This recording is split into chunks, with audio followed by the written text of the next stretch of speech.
got something that might interest you. I know it's been a hot minute since I've uploaded a YouTube video, but I am back due to popular demand. After spending about a week or so with Overwatch's new hero Shion, I genuinely have no idea how to feel. I'm going to pronounce this character's name wrong so many times throughout this video. It seems like no one online can agree on whether or not this character is boring, excited, broken, underpowered, overtuned, or just confusing. So today I thought I would analyse this new character in game and share my personal thoughts and feelings on if she is healthy or not for the game, and if Overwatch is potentially losing its touch with new hero designs. Starting with my first impressions of this character, I didn't really like the look of her, or her gameplay in the slightest. I thought her weapons looked very underwhelming to use, and had very unsatisfying animations which wouldn't make you feel like you were even shooting and damaging another player. Her motorbike looked incredibly clunky, and like it would be a good movement option once a blue moon. The dash looked pretty insignificant, and her perks didn't really excite me, especially her level 2 perk that just gave her the other role passives, which is pretty inconsequential in the grand scheme of the game and quite lazy on Blizzard's behalf. What did excite me, however, was her ultimate and her little burst shot. Her burst shot seemed like it was incredibly good as a finishing move and enemies would evaporate if caught out by it, and her ultimate seemed incredibly fun to use as well. But overall, I wasn't really excited. The only flank character I really play is Sombra, and I don't really find that flank is my favourite playstyle, so she seemed like another character I was just going to ignore. Until she got released. But first, let's talk about her design for a second. I really like this design personally. I know there's been a lot of discourse online about the design as it is just Blizzard launching their new Asian Guna bait into the game in the hopes of selling summer swimsuit skins in about a month's time. But I actually think the base skin is really cool. It reminds me of something straight out of Yakuza, which by the way is an amazing franchise if you've never played it. The use of a white tuxedo is incredibly striking and elegant, which contrasts with her rough biker style personality, like you're literally launching a motorcycle into the enemy tank's face while dressed like a Yakuza boss. Her robot voice can get slightly grating sometimes. No fault to the incredible talent behind the voice acting, but rather to the voice effects they put over her. I don't know, it's probably just a personal nitpick of mine. Anyway, let's talk about my first impressions of her gameplay and how I found playing her. To start with, this character felt like I had all my limbs chopped off and felt really clunky. I struggled with the first games with this character and felt like she was incredibly mediocre and wouldn't have any kind of impact on the meta. I didn't quite understand where Shion shines and struggled to use her ultimate quite a lot. I also really struggled with her weapons and didn't even know you could jump and charge up the bike before launching it. But I really didn't want to give up on this character straight away. I know she doesn't perfectly fit my playstyle, nor am I used to playing her yet. So I pressed on and played a few more games, and suddenly it clicked. By the third or fourth game, I genuinely started to believe that Shion is really fun to play and has quite a unique playstyle we haven't really seen before. She can play between short to mid ranges relatively well, and even longer ranges if you're good at launching the bike and predicting where enemies are going to be. Her burst shot is also incredibly powerful, especially the level 1 perk.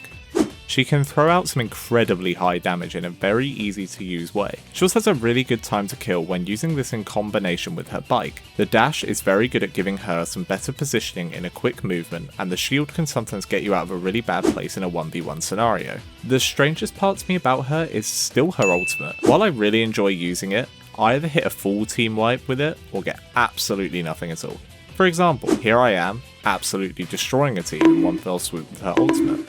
On the other hand, here is me on the exact same map, in the exact same place, getting slept by an Ana, then jumped by the Neon City Mafia. It might just be my poor timing with this ultimate, as I'm still getting used to it, but I think she's very open during her ultimate and is quite easy to kill as long as the enemy team doesn't panic.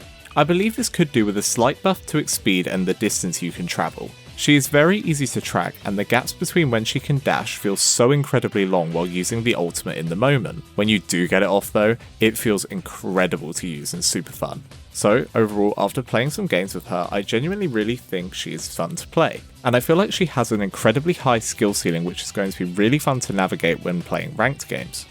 So that's a lot of information about how it feels to play her, but how does she feel to play against? Personally, from my experience, I've never found any crazy frustrations with playing against her on the enemy team.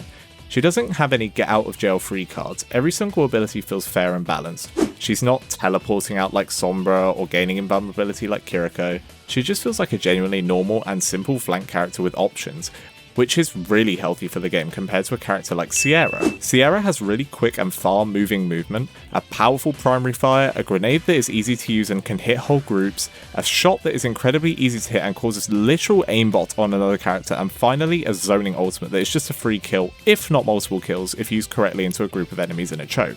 As you can see, Shion is not a problem in the current meta, and just feels like another option for a flank hero, which is what every new hero should be. Just another option. Before wrapping up this video, I would like to bring up something that I saw on Twitter not too long ago. I'll put the original tweet on screen now if I can find it while editing, but it mentioned that Overwatch has been losing its direction with releasing new characters, and I wanted to discuss this. I thoroughly disagree with this sentiment. If we look at the 7 new heroes added since the game's 10-year anniversary livestream, we can see that the vast majority of these characters are incredibly fun to play, with only the rare anomaly. Personally, I feel like this is Jetpack Cat, being incredibly obnoxious to play against. But each of these new characters fits the vibe and meta of the game without completely destroying it. These newer players who think that characters like Sierra and Shion can completely destroy a game never played during the time that there was a character that destroyed the game, being Brig causing the GOATS meta and then further going on to be the main reason that Roll-Lock got introduced. I still feel like character designs are all incredible for the most part, and instantly recognisable as from the world of Overwatch, if you will. Each feels unique to play and fits a role in each game perfectly. Overall, Overwatch has released a super fun new flank hero into the game without her being under or overwhelming. She fits quite nicely into the already existing hero pool and doesn't feel frustrating to play against in the slightest. People are going to keep playing her and improving, so this sentiment may change, but as of writing this video, I see her as a net positive for the game overall. Thank you for watching this video. I know it's been a long while since I've done some long form Overwatch content, and I was focusing on shorts for a while, and now I've also got Apex content coming out as well. But I really enjoyed making this video as I wanted to talk about the new character as there's sort of a lot of discourse online and sort of wanted to get involved and share my opinion. But there's going to be more content like this. It's probably going to be one long form video every 2 or so weeks, alternating between Apex and Overwatch, and I'm hoping to do 1 or 2 shorts a week as well. Just sort of at a consistent pace that I can manage at the moment. But yeah, thank you for watching to the end. You win a prize. That is right, you win a prize. Here is, I don't know, that photo of my cat. Yeah, that's the surprise. Yeah, cool. I need them.